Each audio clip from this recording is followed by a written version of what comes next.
थोड़ा पीछे रख आप इधर खड़े हैं सर, आगे ना जाइए करती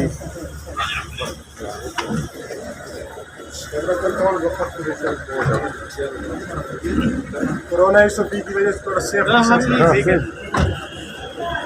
सर आप पीछे हो जाए ना, मेहरबानी कर, आपको इधर हो जाए, प्लीज इधर आ जाइए, आप आपकी बना लेंगे, इधर आ जाइए आप।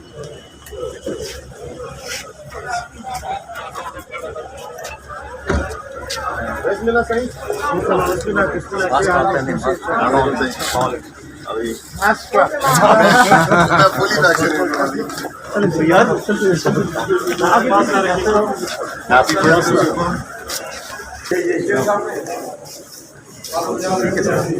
आगे नहीं जाए।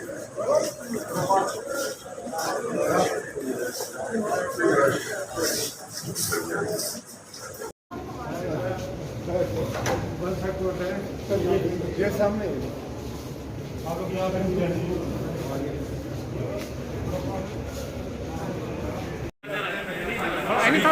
अभी बताएंगे। आ जाओ, स्पेस रखो। प्रक्रिया हो रही है, समन जारी हुआ नहीं हुआ, क्या कहना चाहेंगे? DGISI कौन बनेगा? सर आप क्या समझते हैं कि किस तकरीर का तरीका कार है, उसका क्या स्थान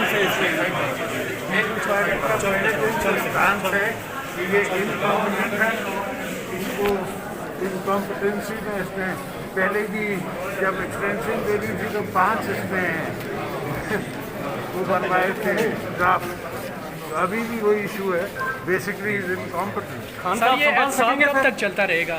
एहसाब का अमल कब तक चलता रहेगा? जब तक हमारी इकॉनमी और नीचे नहीं आ जाए। जरदारी साहब खान साहब ये सूरत हाल संभाल सकेंगे? पॉलिटिशियन बड़ी मुश्किल से संभालेंगे।